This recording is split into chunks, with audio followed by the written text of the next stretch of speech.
दोबारा से बोलिए, जी। शुरू करिए। बोलो श्री प्राणनाथ प्यारे की जय, बोलो श्री सतगुरु महाराज की जय, सर्व सुंदर साथ की जय। प्रणाम जी।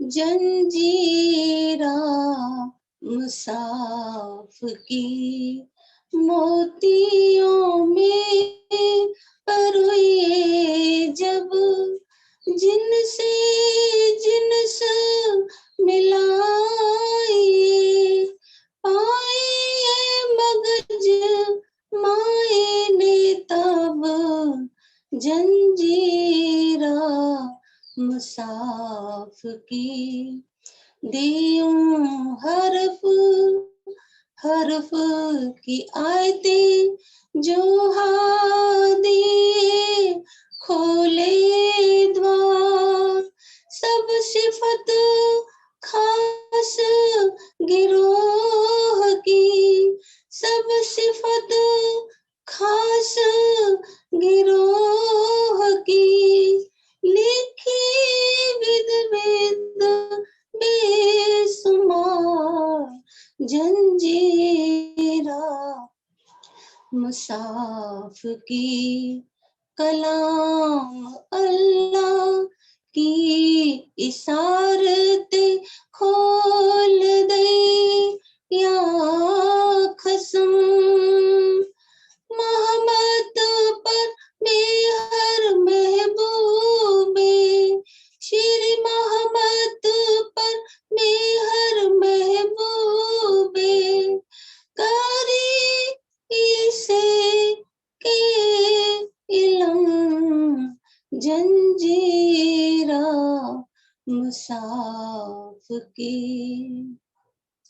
ब्रह्मा श्रेष्ठ वेद पुराण में कहीं सो, ब्रह्मा समान कई वेद की बुझल किया, कई वेद की बुझल किया, देखो साहिदी कुरान, जंजीरा मुसाफ की, कहे छता मगज मुसाफ की जीनस, जंजीरा जो सब सिफत खास गिरोह की, सब सिफत खास गिरोह की, समझे यही मरो, जंजीरा मुसाफ की, मोतियों में परोए जब, जिनसे जिनस मिलाए, जिनसे जिनस मिलाए पाए मगज माए ने तब, जंजीरा मुसाफ की। बोलो श्री प्राणनाथ प्यारे की जय, बोलो श्री सदगुरु महाराज की जय। प्रणाम जी। धन्यवाद विजय दीदी, सभी सुंदर साथ जी को प्रणाम। शुरू करते हैं सुंदर साथ जी। प्रथम लागू दुई चरण को, धनिये न छुड़ायो खीन, लाक तली लालेड़िया मेरे जीव के ही जीवन, इन पाँव तले पड़ी रहूं, धनी नजर खोलो बातून, पलना वालों निरखु नेत्रे मेरे जीव के ही जीवन, मेरे जीव के ही जीवन। बोलिए श्री प्राणनाथ प्यारे की जय। बोलिए श्री सद्गुरु महाराज की जय। मार्फत सागर वाणी का ये प्रकरण कयामत के निशानों का चल रहा है। 12वां प्रकरण है। बाब 3 निशान का रुअल्ला, इमाम और अस्राफील। 4 निशान पहले बताए हैं, अभी बाकी के 3 निशान कि ईसा रुअल्ला आएंगे, आखिरुल ज़मा इमाम मेहदी आएंगे और इनके साथ ही जो है अस्राफील फरिश्ता आएगा। वो वाला प्रकरण चल रहा है जिसके 47 चौपाई हो गई थी। अभी आगे बढ़ते हैं। एता दिल मजाजी ना बूझई, सोई खोले रमूजे किताब, ए बड़े काम कौन करसी बिना आखिरी खिताब। वो कह रहे हैं झूठे दिल वाले ये नहीं समझ पाते हैं कि कुरान के कुछ भेदों को कौन खोल रहा है। इतना बड़ा काम भला आखिरी मोहम्मद इमाम मेहदी के बिना कौन कर सकता है। ए अव्वल से आखिर लग दुनी मुई मरेगी गे, कर कजा इन मुसाफसो कौन उठावसी मुर्दे। वो कह रही है ये दुनिया शुरू से लेकर आखिरी तक मरती रही और मरती भी रहेगी, पर कुरान के मायनों को खोलकर सबको अखंड कौन कर सकता है भला आखिर ज़मा इमाम मेहदी के बिना। और कौन इस जो है मरने मिटने वाले शरीर से आत्मा को तारतम वाणी का प्याला पिलाकर उसको कौन मुर्दों से जगा सकता है। मुर्दा इस शरीर को कहा गया है और जिसमें जो हमारी आत्मा बैठी है उसकी जागृत की तारतम वाणी के बिना कौन कर सकता है सिवाय आखिरुल ज़मा इमाम मेहदी के।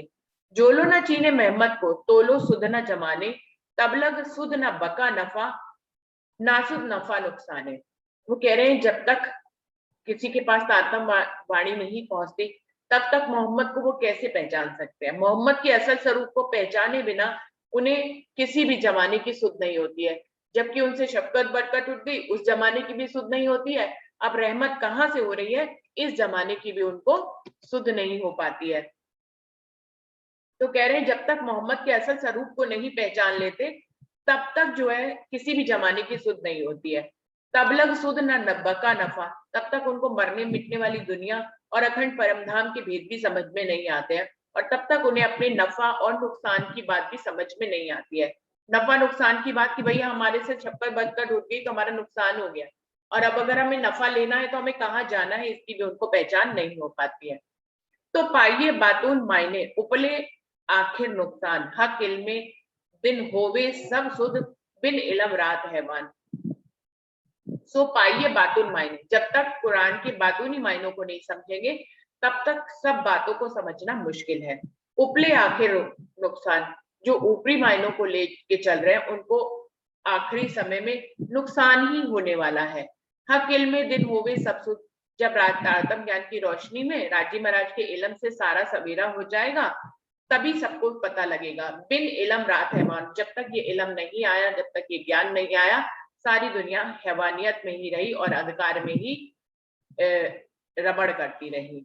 ए मायने मुसाफ सोई करे, हक के भेजा जिन ऊपर, कुंजी इलम आई जिन पे, सोई खोल दे खुशखबर। कुरान के मायनों को वही खोल सकता है जिसके लिए ये कुरान भेजा गया है। वो है परमधाम के मोमिन या श्यामा मरानी और आखिरुल ज़मा इमाम मेहदी। ए मायने मुसाफ सोई करे हक के भेजा जिन ऊपर, जिनके ऊपर राजी महाराज ने ये फरमान भेजा है, कुरान भेजा है, वही आकर इसके मायनों को खोलेंगे। कुंजी इलम आई जिन पे, सोई खोल दे खुशखबर। परम नाम के तारतम ज्ञान की चाबी किसके पास आई? श्यामा महारानी के पास आई और वही आकर अपने आने की खुशखबरी दे सकते हैं। रसूल आखिरी अल्लाह का, लाया आखिरी किताब, खोले रुअल्ला आखिरी, दे मेहदी को दिया सबब। सभी रसूल साहब को आखिरी पैगंबर कहा गया है कि ये रसूल आखिरी अल्लाह का आखिरी रसूल मोहम्मद साहब थे। लाया आखिरी किताब, और कुरान जो है वो आखिरी किताब को वो लेकर आए और उसको खोलने की चाबी श्यामा मरानी रुअल्ला लेकर आई। और रसूल साहब और श्यामा मरानी ने अपनी अपनी नियामते आखिरुल ज़मा इमाम मेहदी को देकर फिर सबाब लिया। ये बहुत बड़ी बात है कि उन्होंने, ऐसा तो होना ही था कि राज्य की तीसरी सूरत में पहली 2 सूरतें आके मिले। ये हम सभी को मालूम है, जब हम पढ़ते हैं कि कैसे जो है मोहम्मद इमाम हुए। इमाम कब हुए? जब उनके अंदर रसूल साहब की पावर्स आ गई, जब उनके अंदर जो है शामा मरानी की भी शक्तियां आ गई, तो उनको इमाम मेहदी कहा गया। तो कह रहे हैं दोनों ने अपनी अपनी नियामतें जो है आखिर जमा इमाम मेहदी को देकर सबाब लिया। आई कुंजी इलम इमाम पे जिनसे आखिरी खिताब कजा मोहम्मद जुबाए सब पीबसी सरबत। तातम ज्ञान की कुंजी जो है वो इमाम मेहदी के पास आ गई। इस प्रकार से इन्हीं को ही आखिरी सब रहस्यों को खोलने का खिताब मिला हुआ है। कजा मोहम्मद जुबाए, जो मोहम्मद साहब अपनी जुबान से कह गए थे, उन सब बातों को आखिरी मोहम्मद ने जाहिर किया और सबको जो है अखंड तारतम वाणी का और तारतम ज्ञान का शरबत पिलाकर सबको अखंड कर दिया योग माया के ब्रह्मांड में। लिख्या सिपारे तीसरे ले देखो हक अकल सरा तोरी बनी असराइल का हक के दई बनी इस्माइल। आप तीसरे सिपारे में कुरान के जाकर देखे, वहां पर अपनी अक्ल लगाकर देखे, अपनी बुद्धि का इस्तेमाल करके देखे, जहां पर ये किस्सा लिखा है कि जाहिरी गद्दी को जो है महराज ठाकुर से लेकर जो है बिहारी जी को दे दिया गया, जबकि बातूनी गद्दी जो है वो किसके हृदय में लगी?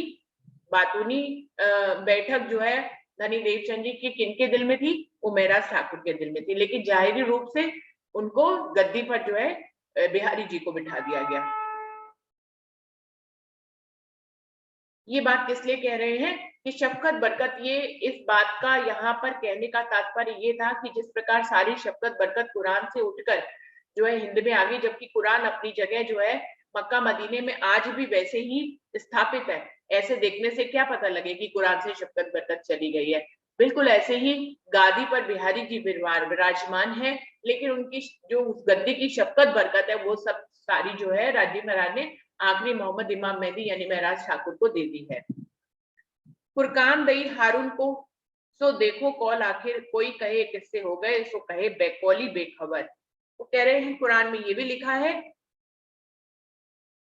कि हारून को फुरकान दे दी गई। इसका क्या तात्पर्य है? इसका मतलब जो है जब इन किस्सों को हम अंतिम समय पे घटाते हैं, क्योंकि ये सारी कुरान की बातें इसलिए मुस्लिम भाषा में लिखी है कि फुरकान दई हारून को सो देखो कौल आखिर के आखिरत में ये बातें सत्य साबित होंगी, क्योंकि शिरजी साहिब जी ने जो है बड़ा क़यामतनामा छत्रसाल जी को करके जो है उनको समर्पित करके वो उतरा था राजी महाराज के माध्यम से।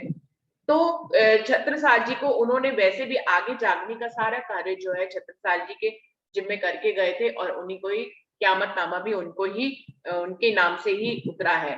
फुरकान दई, इसी को कहा है फुरकान दई हारून को सो देखो कौल आखिर के। आखिरत के कौलों से आप इन बातों को, इन किस्सों को समझ सकते हैं। कोई कहे किस्से हो गए, अब क्योंकि बीतक साहब में हम सब वर्णन पढ़ते हैं कि कैसे कैसे शिरजी साहिब जी चले, वो कैसे कैसे जो है कुरान के किस्से वहां पर कैसे अक्षर की आत्म मिली, कैसे रुअल्ला उनके अंदर आकर विराजमान है, तब वो इमाम मेहदी बने। तो ये सारी बातें जो बता रहे हैं ये बीतक सामने सब घटित हुई है, वाणी में भी बता रहे हैं, ये सब किस्से जो है कुरान में लिखे हुए हैं।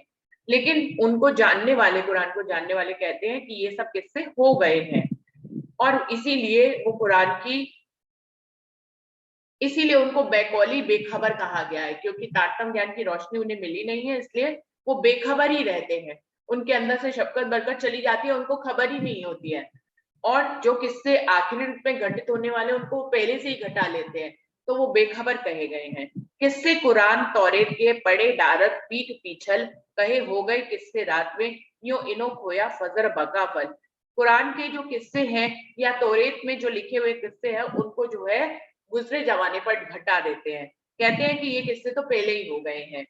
इस प्रकार से क्योंकि उन किस्सों को प्रेजेंट में या भविष्य में नहीं देख पाते हैं, इसलिए फजर के समय जो फल मिलने वाला होता है उस फल से वो वंचित रह जाते हैं। इसीलिए इनको बेकौली बेखबर कहा गया है। इनको फजर के समय का कोई भी फल नहीं मिलता है। जेता मुसाफ मायना तब नमूज और बातन सो खोले काम कयामत के दिन होती सबो रोशन। वैसे भी सुंदर साथ जी इस बात को एक अलग अपने जीवन में भी हम समझ सकते हैं कि वाणी, जितनी भी वाणी है, अगर उसको हम आज प्रेजेंट पे अपने ऊपर घटा कर ना देखें तो हम तो ये समझेंगे कि 300 वर्ष पहले की बीत तक है। उसमें शिरजी साहिब जी आए, रीसा रुअल्ला आए, रसूल साहब आए, कृष्ण जी आए और ऐसी ऐसी लीलाएं हुई तो हम उनको लीलाएं और किस्सों के रूप में पढ़ते ही रह जाएंगे। लेकिन जब हम उनको आज अपने जीवन पर घटाते हैं तभी हमें उसका फल मिलता है। अगर हम उसको आज पर नहीं घटाते हैं, अपने ऊपर उसको नहीं लेते हैं, तो हम जो है हमारे लिए सवेरा कैसे होएगा और हमें जो फल उस वाणी से मिलना है वो कैसे मिलेगा। हर बात को जीवन में आज पे घटाना और सबसे बड़ी बात है अपने ऊपर लेकर घटाना, ये सबसे बड़ा ज्ञान की चाबी है। यदि हम अपने ऊपर नहीं घटाएंगे तो हम उन राहों पर कभी नहीं चल पाएंगे। हम हमेशा ये कहते रहेंगे और सारी दुनिया में अंधकार इसी रूप में तो छाया हुआ है। पूरी दुनिया में अगर आप देखें लोगों को किस तरह का ज्ञान है, हर कोई खुद को सही समझता है और हमेशा दूसरे को राह बदलने के लिए कहता है कि आप ऐसा करो, आप ऐसा करो, या वो ये कहता है कि वो ऐसा करते हैं, वो ऐसा करते हैं, वो ऐसा करते हैं, तो हम सारी जिंदगी इसी में गुजार देते हैं। अगर हम सारी बातों को सिर्फ अपने ऊपर लें और जाने कि कुछ भी हो रहा है, अगर कुछ बदलना है तो हमें बदलना है, कोई काम करना है तो हमें करना है, चलना है तो हमें चलना है, इन सब का फायदा मिलने वाला है तो हमें मिलने वाला है। अगर हम चलेंगे तो हम ही को तो फायदा मिलेगा, कोई और चलेगा तो हमें अपना जो है फल थोड़ी ना दे के जा सकता है। हर किसी को अपनी मंजिल खुद ही तय करनी पड़ती है, दूसरा सिर्फ मंजिल बता सकता है, लेकिन हर मंजिल को हमें खुद ही तय करना पड़ता है। इसीलिए जो फल मिलता है वो भी हमें ही मिलता है। तो किससे कुरान तोड़े के परे डारत पीठ पिछल कहे हो गए किससे रात में, कहते हैं कि ये किससे तो पहले हो गए। यो इनो खोया फजर बका फल, इस प्रकार वो उजाले के समय सवेरा जब हो गया उस समय का जो फल मिलना चाहिए था वो लोग वो खो देते हैं, क्योंकि वो उन किस्सों को प्रेजेंट में नहीं घटाते हैं। जेता मुसाफ मायना सब नमूज और बातन सो खोले काम कयामत के दिन होसी सब रोशन। वो कह रहे हैं कुरान के जितने भी छुपे और जाहिरी मायने हैं उनको कयामत के जो निशान है उन सबको आखिरुल ज़मा इमाम मेहदी आकर खोल रहे हैं और सभी के बीच में इस रोशनी को फैला रहे हैं। लिखा सिपारे 8वें में जो लोग पढ़िया नहीं कुरान मगर मुसाफ पाए बिना सुनना नफा नुकसान। कुरान में इसके 8वें सिपारे में ये बात बहुत ही स्पष्ट रूप से लिखी है कि जब तक कुरान के रहस्यों को समझ न जाए तब तक आप अपने आप को ये मत समझिए कि आपने कुरान को पढ़ लिया है। कुरान को रोज रोज पढ़ने से इससे कोई नफा मिलने वाला नहीं है। आप कुरान को रोज सालों दर साल पढ़ते रहे लेकिन उसके मायनों को न समझे और मायने समझने के बाद उस पर अगर आप चले नहीं तो कुरान में स्पष्ट लिखा है कि उसको कुरान का पढ़ना नहीं कहते हैं। मगर मुसाफ पाए बिना सुनना नफा नुकसान, जब तक आप उसको समझ नहीं पाएंगे तब तक आपको किसी भी प्रकार का लाभ और हानि का पता नहीं लगेगा और जो फल आपको उसको पढ़ने से, उसको समझने से और उसके ऊपर चलने से मिलने वाला है वो फल से आप वंचित रह जाएंगे। तो ये बात जो कुरान में लिखी है ये आज भी तो घटित होती है। जी अगर वाणी को पधराकर उसका पाठ कर लें, वाणी को पधराकर उसको रोज रोज हम पढ़ते रहें और उसका मंथन ना करें और उस मंथन भी अगर कर ले उसके मायने भी समझ में आए तो उन राहों पे यदि हम चलने की कोशिश ही नहीं कर रहे तो हमने क्या वाणी पढ़ी। वाणी पढ़ना ही खाली वाणी पढ़ना जो है, वाणी को पढ़ने से कुछ भी व्यर्थ नहीं जाता, वाणी पढ़ने से आप अखंड हो जाएंगे, आपका जीव अखंड हो जाएगा, लेकिन जो फल आपको लेना मिलना चाहिए था वो फल आपको नहीं मिलेगा। एक किन भेजा कौन आया ले आया फरमान किन ऊपर साल 1090 लग एक पाई न किन खबर। वो कह रहे हैं ये फरमान कुरान जो है वो किसने भेजा, किन के लिए भेजा और इस फरमान को लेकर कौन आया। 1090 वर्ष तक ये बात छुपी ही रह गई, किसी को इस पे इसकी खबर ही नहीं हुई। जाहिर कया ईसा आखिर आए करसी एक दिन यही दज्जाल को मारसी यही देसी सबो आखिर। इसमें स्पष्ट रूप से कहा गया है कि ईसा रुअल्लाह आखिर ईसा रुअल्लाह इस दुनिया में आएंगे, वो सबको एक दिन यानी निजानंद संप्रदाय में सबको इकट्ठा करेंगे, क्योंकि वो अखंड का ज्ञान यहाँ पर फैलाएंगे। यही दज्जाल को मारसी और यही आखिर ज़मा इमाम मेहदी सबके दिलों में जो अबलीस का राज्य है उस दज्जाल को मारेंगे। यही देसी सबो आकीन और सबको पूर्ण पारब्रह्म के ऊपर ईमान यही देंगे। मुर्दे यही उठावसी करसी साबित नबूबत और साबित कुरान माजा एक करसी ईसा हजरत।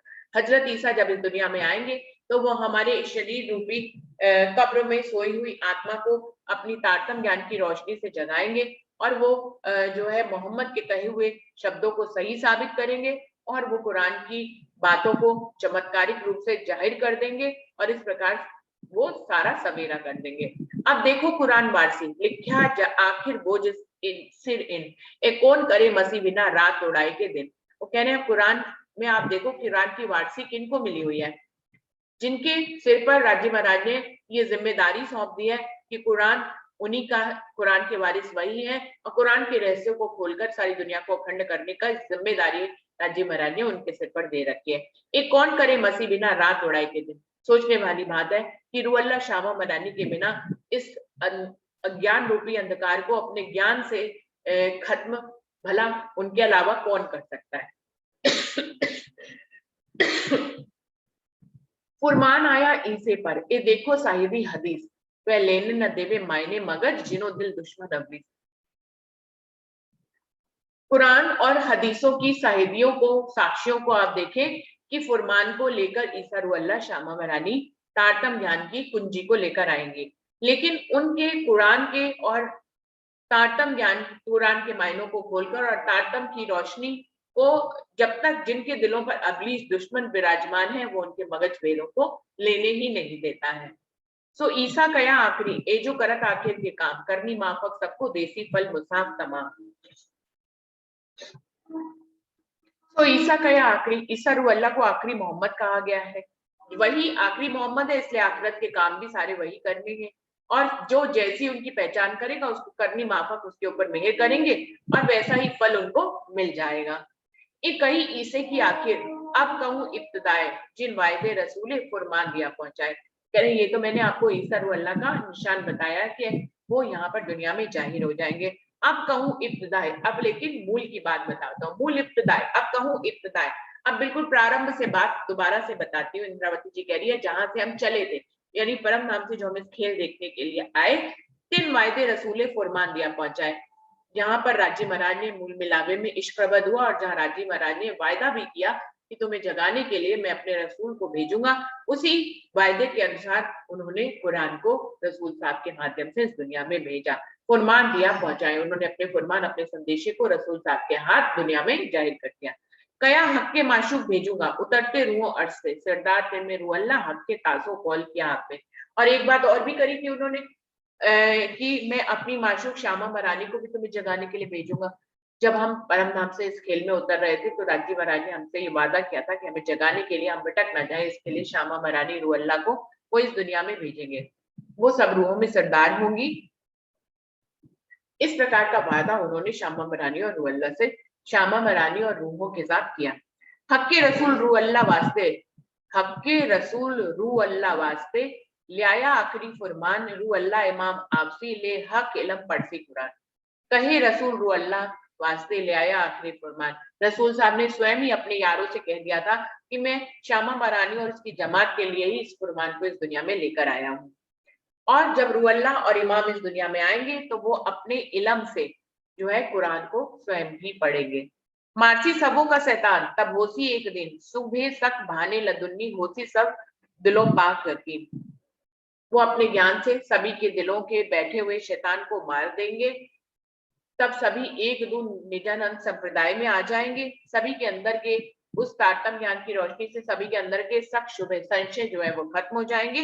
होसी सब दिलों पाक यकीन, और सबके दिलों में सबके दिल पाक साफ हो जाएंगे और सबके दिलों में इमाम मेहदी पूर्ण पारब्रह्म के लिए ईमान आ जाएगा। ए हक कौल कहे रसूले, जो रूहों सो किए इब्तिदाए, सो कुंजी दई दिल मसीह क्यों औरों खोलिया जाए। इन सारी बातों को रसूल साहब ने पहले से ही कुरान में कह दिया था। जो रूहों से किए इब्तिदाए, जो राजी महाराज ने मूल पर खिलवत खाने में रूहों को इस दुनिया में उतारने से पहले जो वायदे किए थे, उन वायदों को रसूल साहब ने कुरान में पहले से ही कह दिया है। सो कुंजी दई दिल मसीह, और फिर रूह अल्लाह शामा मरानी के माध्यम से उन्होंने तारतम ज्ञान की कुंजी भी भेजी। सो औरों खोले, क्यों औरों खोला जाए भला, शामा मरानी के बिना इस तारतम ज्ञान को कौन खोल, कुरान के रहस्यों को कौन खोल सकता है। कुरान वारस मोमिन कहे, पढ़िया या उम्मी हुए, बिन अर्श रूहे हक नियामत दूजा ले ना सके कोई। तो कह रहे हैं कुरान के वारिस मोमिनों को ही कहा गया है, और चाहे वो मोमिन पढ़े लिखे हो या अनपढ़ हो, लेकिन कुरान के वारिस वही है। बिन अर्श रूहे हक नियामत दूजा ले ना सके कोई। ये राजी महाराज ने स्पष्ट कहा है कि परमधाम की रूहों के बिना परमधाम की नियामतों को कोई दूसरा ले ही नहीं सकता है। उन नियामतों को सिर्फ परमधाम की रूहों के लिए उतारी गई है और वही इसको ले सकती है। हक फुरमान माशूक लिया कुंजी रू अल्लाह साथ। सो इलम खोले इमाम खोले बीच अर्स रूहों जो एक तन सुन्नत जमान। वो कह रहे हैं रसूल साहब फुरमान लेके आए और शामा मरानी कुंजी लेके आई और इमाम मेहदी अब रूहों के बीच में बैठ कर अपनी सुन्नत जमात के बीच में बैठकर इन रहस्यों को खोल रहे हैं। जब आवे यार ले मोहम्मद पट खोल दे मुसाफ दीदार काजी कजा तबोसी दूजा कौन खोले ये द्वार। जब मोहम्मद यानी शामा मरानी अपने यार यानी अपने परमधाम के मोमिनों के साथ इस दुनिया में आएंगी, पट खोल दे मुसाफ दीदार, उस समय कुरान जो है उनके ज्ञान से अपना दर्शन खुद ही अपने आप को खोल देगा और सबको उसका दीदार हो जाएगा। कहा है कि मुसाफ के ऊपर पर्दा पड़ा हुआ है और उनको खोलने वाले जब आएंगे तभी वो अपने मुख से पर्दा हटाएगी। तो यही बात कह रहे हैं कि जब मोहम्मद अपने यारों के साथ इस दुनिया में आएंगे तो मुसाफ जो है अपने आप को खोल देगी और अपना दीदार दे देगी। काजी कजा तब हुई थी, तभी जो है वो न्याय बनकर सबका न्याय करेंगे। दूजा कौन खोले ये द्वार। सोचने वाली बात है कि इमाम मेहदी के बिना भला इस द्वार को दूसरा कोई कौन खोल सकता है। कहे मोहम्मद में अव्वल रू अल्लाह आपसी आखिर अहिल बेटी मेहदी बीच में गिरो रखी पनाह कर। कह रहे मोहम्मद साहब कह रहे मैं पहले आया हूँ और शामा मरानी आखिरत में आएंगी और इमाम मेहदी जो है अपनी रूहों के बीच में सबको मेहर में ले लेंगे। मजाजियों में ले मुसाफ क्या हक कजा करसी बीच रात जब हक हादी आई उम्मत तभी उड़ी जुल्मात। मजाजियों में ले मुसाफ क्या हक कजा करसी बीच रात। वो कह रहे हैं ये सवेरा आखिरत के समय पे होने वाला था जबकि रूअल्लाह शामा मरानी इमाम मेहदी और उनकी रूहें आएंगी तभी सबका न्याय होएगा, तभी जुल्मत उड़ेगी और तभी जो है सवेरा होगा। कह रहे हैं यदि ये सवेरा उनको पहले ही करना होता तो वो कुरान में इनको आने के इशारों के रूप में नहीं कहते। उस अज्ञानता तब तो तभी सवेरा हो जाता और तब अज्ञानता नहीं रहती, लेकिन ये मुद्दा जो है आखिरी का था इसलिए आखिरी में ही करने के लिए राज्य महाराज ने हुक्म कर रखा है। आया फुरमान रू अल्लाह पर करसी यही कयामत के काम मार दज्जाल एक दिन कर देसी हयाती तमाम। रू अल्लाह शामा बनाने के लिए ही कुरान रूपी फुरमान आया है और यही कयामत के काम कर रहे हैं। यही सबको सबके दिलों से दज्जाल को हटाकर एक दिन में शामिल कर रहे हैं और सबको फिर 7वें दिन की लीला में ये अखंड भी यही कर देंगे।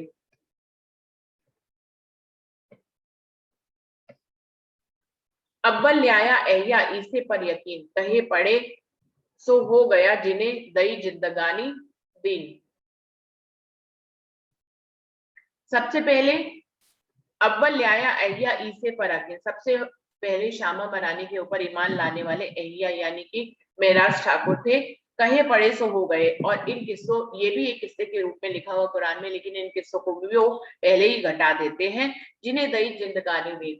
सोच रहे हैं इंद्रावती जी कह रही हैं कि इन दो स्वरूपों ने ही आकर यहाँ पर सबको अखंड किया और सबका न्याय किया। तो सोचने वाली बात है कि ये किस्से पहले कैसे घटित हो गए हैं। यही गिरो पैगंबरों आखिरी जिन लई मोहम्मद बूदे नूर ए सोई उतरे अरसे जिन किए कौल हजूर। ये जो मोमिनों की जमात है जिसको आखिरी पैगंबरों की जमात कही गई है, यही मोहम्मद की नूर की बूंदों को आत्मसात करेंगे यानी कि उनके लाए हुए तारतम ज्ञान को यही लोग ग्रहण करेंगे। ऐसोई उतरे अरसे ये वही रूहें हैं जो कि परमधाम से उतरी हैं और जिन्होंने राज्य महाराज के सामने बैठकर बहुत बड़े बड़े वायदे किए थे। कया आखिर पैगंबर आपसी देसी साहिदी अपनी उम्मत सो जो आए कॉल कर हक से तब जाहिर होती क्यामत।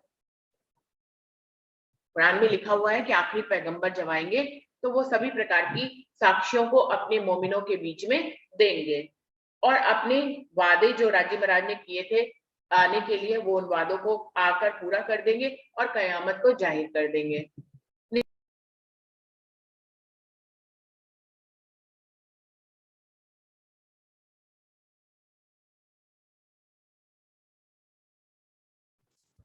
रुचिरी माइक ऑन कीजिए।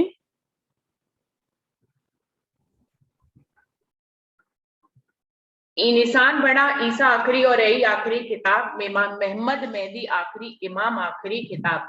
यही निशान जो लिखा है कयामत के 7 निशानों में कि ईसा रूअल्लाह आएंगे इस दुनिया में और वो आखिरी किताब यानी कि कुलजन स्वरूप साहब को लेकर आएंगे और फिर मोहम्मद मेहदी भी आएंगे इमाम के रूप में और इमाम आखिरी किताब और उन्हीं के ऊपर ये खिताब होगा कि वो सभी रहस्यों को दुनिया में खोलेंगे। तो ये जो निशान लिखे हैं क़यामत के कि इमाम मेहदी आएंगे और ईसा रुहल्लाह आएंगे, उनके साथ असराफील आकर सारे रहस्यों को खोलेगा, वो सारे निशान जो है जाहिर हो गए हैं। यही बड़े पहाड़ दो निशान बका बतावे बैत अल्लाह दे मुसाफ मगज साइदियां दिन दिखावे नूर तजल्ला।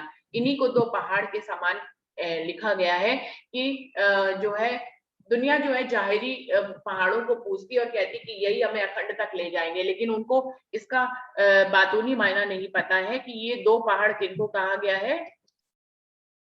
ईसा रुहल्लाह शामा मरानी को और इमाम मेहदी को दो पहाड़ करके कहा गया है कि यही जो है सभी के बीच में सब साक्ष्यों को जाहिर करेंगे और सबको जो है दिन करके सबको अक्षरातीत पूर्ण फार्मूल की पहचान कराएंगे और सारी दुनिया को अखंड करेंगे। कया आपसी असराफील आखिरी बड़ा निशान जो फूके जिमी पहाड़ उड़ापसी दूजी फूके कायम करे जहान। और एक और निशान लिखा है कि इस असराफील भी इनके साथ आएंगे और यही सबसे बड़ा निशान है और वो अपने एक सूर में सारी जमीन और आसमान से जो है पहाड़ों को सबके अहंकारों को खत्म कर देंगे और सबके अंदर ज्ञान का फैलाव कर देंगे। दूजी फूक के कायम करे जहान और दूसरी फूक से सबको योग माया के ब्रह्मांड में अखंड कर देंगे। असराफील चिनाए सो मगज मुसाफी गाए 14 तबे के सूर से करके साफ उड़ाए। असराफील जो है अपनी पहचान कराने के लिए ही सभी छुपे रहस्यों को खोल रहे हैं, क्योंकि ये पहले से ही लिखा है कि असराफील जब आएंगे तो सारे छुपे भेदों को खोल देंगे। तो असराफील आकर ये काम बड़ी मुस्तैदी से कर रहा है जिससे कि उसकी पहचान हो सके कि जागृत बुद्धि का ज्ञान अब दुनिया में आ गया है। एक सूर से अपने एक सूर से वो 14 तबक की दुनिया को जो है साफ करके साफ उड़ाए, यानी कि सबको जो है आवागमन के चक्कर से छुड़ाकर अखंड कर देंगे। जब सूर बाजे दूसरा देवे हक चिनाए दिन सबो कायम की रही आठों विस्त भराए। दूसरा सूर फूकते ही जो है सबको अखंड अक्षरातीत पूर्ण फार्मूल की पहचान हो जाएगी और सभी आठों विस्तों में अखंड हो जाएंगे। आया असराफील आखिर सात आखिरी इमाम मायने मगन मुसाफ के किए जाहिर सब तमाम। असराफील जो है आखिरी मोहम्मद इमाम मेहदी के साथ आएंगे और वो कुरान के छुपे भेदों को खोल देंगे और सारी दुनिया में सवेरा हो जाएगा। हक के ऐसा साथ इमाम के दिया फरिश्ता मरद उड़ावे जिमी पहाड़ जड़ मूल से सो होसी फरिश्ता कैसे कद। सोचने वाली बात है कि इमाम मेहदी के साथ राज्य महाराज ने स्वयं अल्लाह ताला ने एक ऐसे मर्द फरिश्ते को भेजा है जो अपने एक सूर से ही सारी जमीन आसमान और पहाड़ों को उड़ा देंगे, यानी कि दुनिया खत्म कर देंगे, उनमें ज्ञान की रोशनी भर देंगे और फिर दूसरे सूर में उनको अखंड कर देंगे। सो होसी फरिश्ता कैसे कर। सोचने वाली बात है कि इतना बलवान फरिश्ता जिसके बारे में ये लिखा है कि वो पूरी दुनिया को जो है एक ही पल में दुनिया और पहाड़ों को उड़ा देगा, जड़ से खत्म कर देगा, तो वो कितना बड़ा फरिश्ता होगा जो ऐसा काम कर पाएगा। तो ये जाहिरी रूप में ऐसा समझा जाता है कि ये कोई फरिश्ता ऐसा होगा।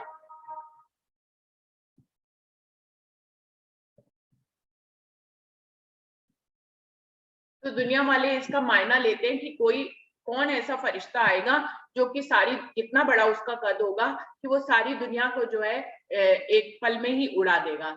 तो ये इसका बातूनी मायना हम सभी को मालूम ही है तारतम्य ज्ञान की रोशनी में कि जागृत बुद्धि जो है वो कितनी बड़ी होती है, उसके किसी कद काठी को थोड़ी ना नापा जा सकता है। वो तो ज्ञान के रूप में एक पल में पूरे संसार में फैल जाएगा तो सारी दुनिया खत्म हो जाएगी।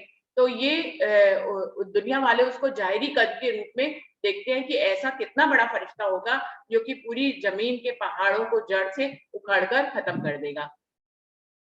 आठों विस्त कायम करी बजाए दूजा सूर बरसिया आप सबन पर अर्श अजीम का नूर। वो अपने दूसरे सूर से जो है सारी दुनिया को आठों वहिष्ठों में अखंड कर देगा। इस प्रकार से राज्य महाराज का जो है सबाब पूरी दुनिया में जो है फैल जाएगा। अर्श अजीम परम धाम के दरवाजे खुल जाएंगे। हयात किए सब इनने ए जो कहे बुजरक और बका सबको किए जिमी आसमान खलक। असराफील फरिश्ता जो बुजरक है यानी कि देवी देवता है जितने भी उन सबको भी अखंड कर देगा और फिर सारी दुनिया के जीवों को भी इस आसमान और जमीन के बीच में जितनी दुनिया है उन सबको भी अखंड कर देगा। आठों विस्त कायम करी कर रोशन जहूर पहचानो ए फरिश्ता ले हक इलम सहूर। वो आठों विस्तों में सबको अखंड कर देंगे, सबके अंदर रोशनी पहुंच जाएगी। इंद्रावती जी कह रही है आप इस फरिश्ते को पहचानो कि ये कौन है, इसको कद से मत पहचानो कि कितना बड़ा फरिश्ता होगा, ये तो जागृत बुद्धि का ज्ञान है जो पूरी दुनिया में एक पल में फैल जाएगा। पहचानो ये फरिश्ता, इस फरिश्ते को पहचानिए। ले हक इलम सहूर अक्षरातीत पूर्ण पारब्रह्म ने जिस तारतम्य ज्ञान की रोशनी को भेजा है, उस इल्म से सहूर करके इस फरिश्ते को आप पहचानिए। आसमान जिमी जड़ मूल से एक फूके देवे उड़ाए, कायम करे सब दूजी फूके बाका बेस्त में उठाए। ये जो है एक ही में पूरी दुनिया को अखंड कर देगा, दूसरी फूक में सबको अखंड कर देगा। इस साथ मोहम्मद मेहदी के फरिश्ता आया आखिर, क्यों ना चीनो तुम इनको जो कर सी दिल फजर। कि मोहम्मद मेहदी के साथ फरिश्ता आखिरत के समय पे आएगा, आप इसकी पहचान क्यों नहीं करते हैं, जो यहाँ पर दुनिया में सवेरा कर देगा। कहा गाय असराफील मुसाफ किए जाहिर मगज कुरान, यासे पाक हुई दुनी क्यामते फल पाया सुबान। असराफील आकर जब कुरान के छुपे भेदों को जाहिर कर देगा तो सभी दुनिया जो है पाक साफ हो जाएगी, उसको कयामत की पूरी पहचान हो जाएगी और तभी सभी को जो है अखंड का फल प्राप्त हो जाएगा। ए पहाड़ निशान आखिरी जिन दिखाई बका विसात, दुनी पहाड़ पूजे जाहिरी निशान कर बैठे बका बीच रात। दुनिया राजी महाराज ने पहाड़ के इशारों के रूप में इमाम मेहदी और ईसा रूह अल्लाह के बारे में लिखा, लेकिन दुनिया वाले जाहिरी पहाड़ों को पूजना शुरू कर दिए। इस प्रकार से वो अज्ञानता में ही रह गए। मेराज हुआ मोहम्मद परसों लई सब हकीकत, हुए इल्मे अर्श दिल औलिए उगी बका हक सूरत। कि लिखा है कि मोहम्मद साहब को जब मेराज हुआ, दर्शन हुआ, उन्होंने सारी हकीकत को ग्रहण किया और फिर जिनके दिल अर्श हैं वही इस इल्म को ले रहे हैं। और अब जो है राजी महाराज की सूरत और अखंड परमधाम जाहिर हो गया और उसको आत्मसात करने वाले परमधाम के मोमिन है, जिनके दिल को अर्श कहा गया है। अब देखसी सब नजरों दो झंडों करी पुकार, बातून झंडा नूर का पहुंचा बुलंद नूर पर नूर पार। वो कह रहे आज सभी लोग जाहिरी रूप में देखेंगे कि किस प्रकार से ये दीन का झंडा यहाँ पर हिंद में खड़ा हो गया है। बातूनी झंडा नूर का ये झंडा जो है अब लहरा रहा है और अपने रहस्यों को खोल रहा है।